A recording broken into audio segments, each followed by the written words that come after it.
Bom, pessoal, agora que você entende um pouco mais sobre o contexto dessas abordagens de futuros colaborativas, processos e visões, eu vou trazer aqui alguns projetos e estudos de caso que eu tive o privilégio de participar, construindo esses processos de maneira colaborativa e engajadora.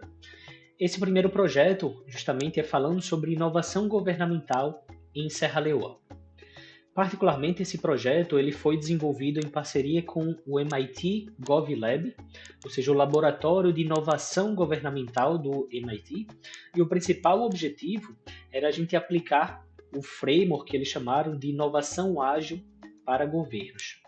E essa abordagem desenvolvida pelo MIT justamente era para estimular e criar processos onde pessoas de qualquer área, de qualquer setor, não apenas governamental, pudesse aplicar abordagens de inovação dentro do universo da gestão pública.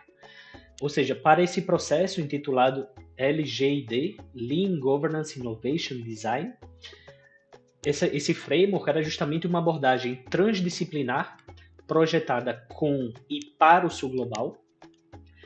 Um dos objetivos era que fosse um processo rápido, de baixo custo e fácil execução para a gente poder imaginar melhores futuros de maneira colaborativa. Também fosse um processo que pudesse remover riscos e barreiras entre principalmente governo, gestão pública e a sociedade em um contexto de alta complexidade e principalmente que essa solução não fosse apenas para quem atuasse em governos, ou seja, qualquer pessoa pudesse projetar inovações dentro da sua área, dentro do seu contexto de atuação. E essa principal abordagem do LGID, ela estava ancorada em quatro principais pilares. Primeiramente, nós, o que eles chamaram de projetando para nós, saindo minimamente de um contexto individual para um contexto colaborativo, ou seja, o principal princípio era que nós deveríamos querer o que nós iríamos projetar, ou seja, trazendo essa visão colaborativa e holística. Essa solução nós também precisaríamos sustentar isso ao longo prazo, ou seja, não apenas inovar no curto prazo sem um planejamento estratégico olhando para o futuro. Essa visão, essa solução deveria ser de fato ética, ou seja, nós deveríamos construir apenas quando todos os olhares tivessem se debruçando e discutindo sobre aquela solução. E por fim, o outro pilar, o quarto pilar, é que deveria utilizar tecnologia local.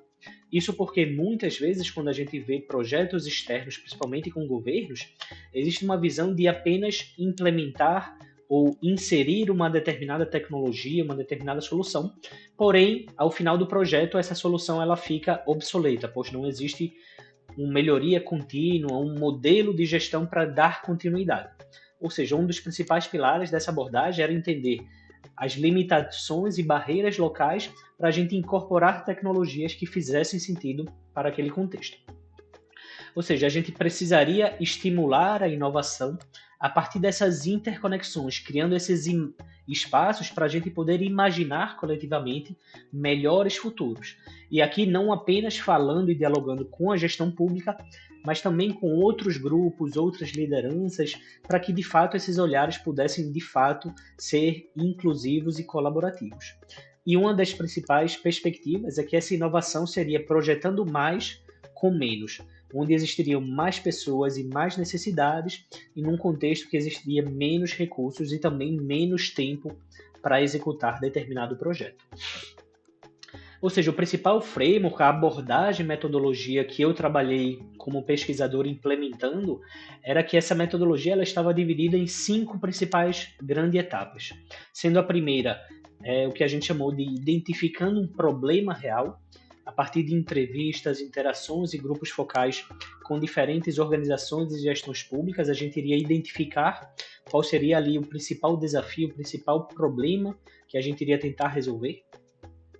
Numa segunda etapa, a gente começaria a construir essa visão colaborativa, integrando outros olhares sobre determinado problema, trazendo outras organizações, outras representações para dialogar e refinar aquele desafio. Numa terceira etapa, nós iríamos começar um processo de ideação, entendendo todos os fatores e pilares para a gente pensar em determinado protótipo, em determinado produto. Numa quarta etapa, a gente iria testar essas soluções e validar com os diferentes públicos. E no final a gente iria ali construir o que a gente chamou de um pitch, ou seja, uma narrativa engajadora que pudesse, digamos, vender a solução que a gente criou, inclusive para angariar fundos para, de fato, execução e implementação no longo prazo. Dentro desse contexto, eu me mudei para Serra Leoa eu vivi em Serra Leoa durante 5 meses, justamente trabalhando com o governo local, com a prefeitura da capital de Serra Leoa, Freetown, trabalhando diretamente com o time da prefeita, na época, da Yvonne Akisauer, onde justamente o principal objetivo era a gente implementar esse framework de inovação, essa metodologia de inovação, junto com o time local. No meu caso, trabalhando diretamente com o time de planejamento urbano para poder identificar essas oportunidades para a gente poder inovar. Ou seja, a gente iniciou esse processo entendendo o contexto em que o governo estava inserido, ou seja, se aprofundando nos documentos, relatórios. Então, eles já tinham uma visão estratégica para a gestão pública para os 4 anos, e a ideia era se aprofundar nessa temática, além de trabalhar um pouco mais perto com o time de planejamento urbano e mobilidade, liderado aqui por Modupe Williams. A partir dessa visão de todo o contexto, eu comecei a me aprofundar sobre quais são, de fato, reais desafios que a gestão pública estava enfrentando na época. E, basicamente, a gente acabou agrupando todas essas dinâmicas, eram feitas com o time, com o intuito também deles poderem praticar novas ferramentas.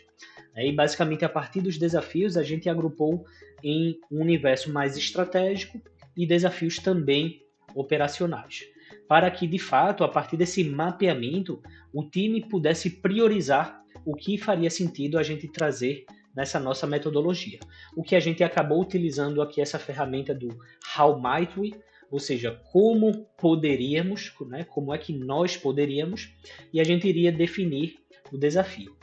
E, ao final dessa interação, a gente definiu que a principal pergunta seria como podemos criar um processo digital acessível para envolver a comunidade na tomada de decisões estratégicas do governo. Ou seja, esse foi o pontapé inicial do nosso projeto. A partir disso, a gente começa a fazer um mapeamento de diferentes atores e organizações que deveriam estar articuladas dentro dos nossos projetos e processos. Então, a gente mapeou mais de 20 organizações para que, de fato, a partir de uma matriz que a gente chamou aqui de poder versus interesse, a gente identificasse quais são ali os atores, as organizações que nós deveríamos manter uma gestão mais perto, mais articulada.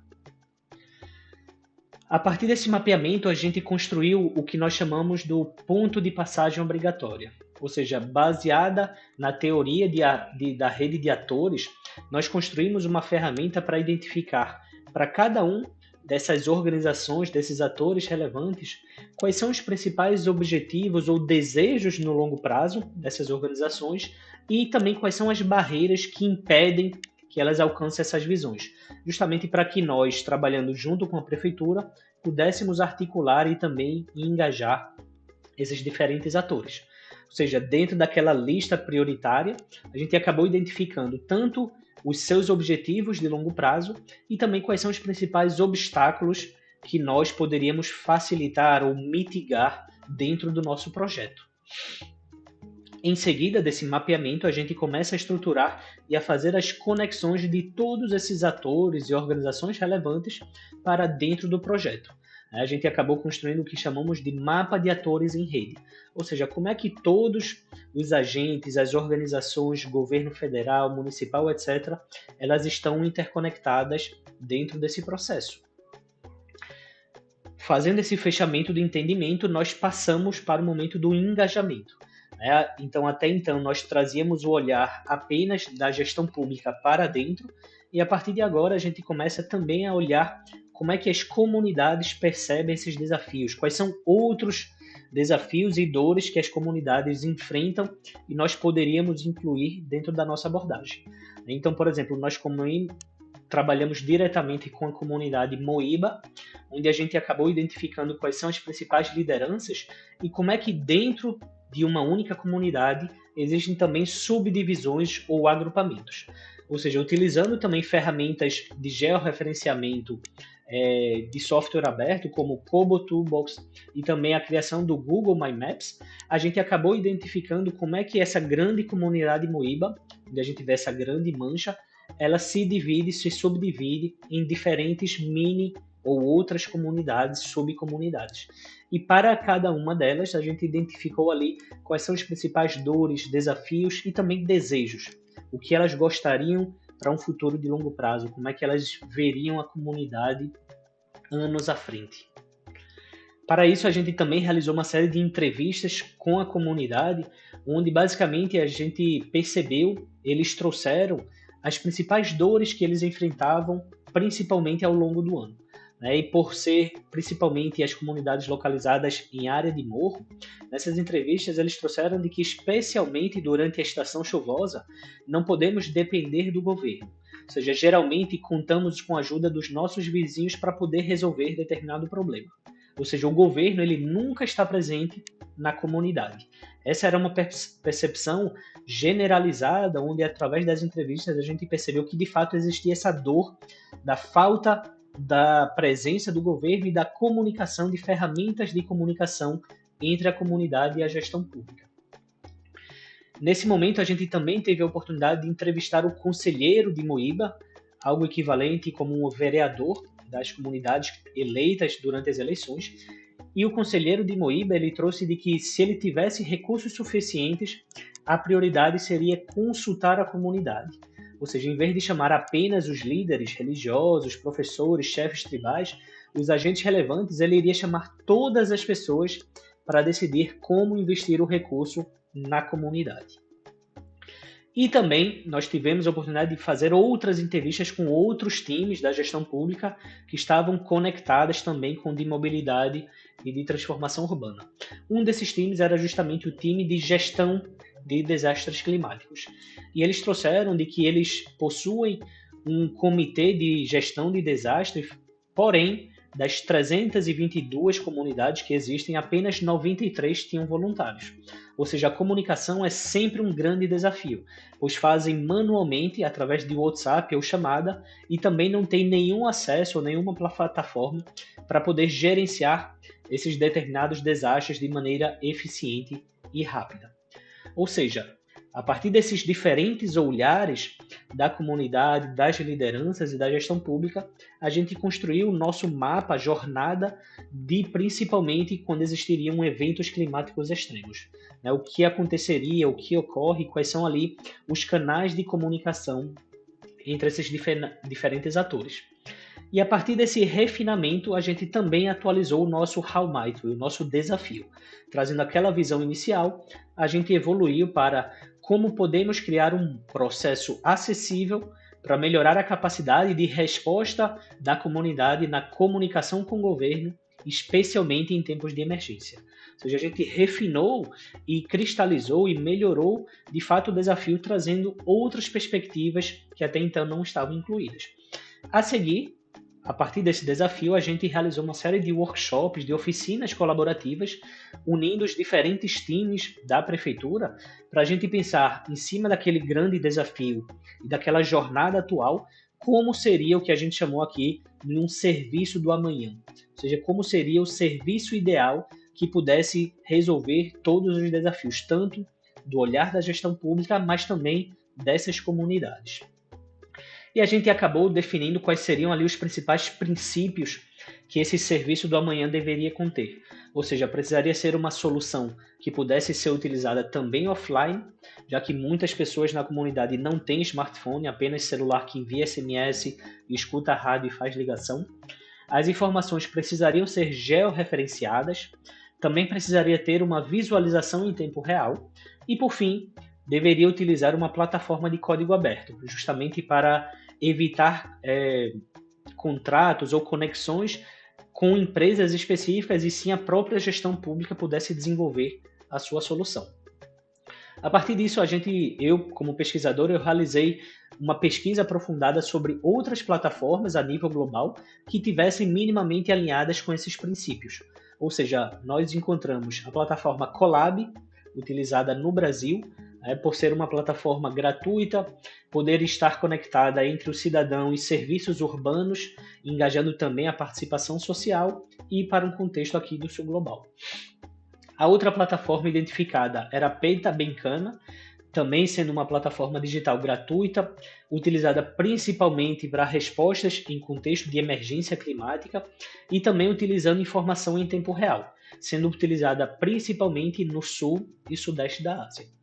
E por fim, a terceira ferramenta identificada era a ferramenta Mapeo, sendo uma plataforma digital de código aberto, também que serve para mapear e realiza gravação em tempo real, utilizando informação georreferenciada, e ela também pode ser trabalhada offline, e principalmente utilizada no contexto da América Latina. Ou seja, essas são algumas ferramentas que a gente identificou que estão minimamente alinhadas com os princípios e a gestão poderia adaptar ou testar já no curto prazo alguma dessas visões.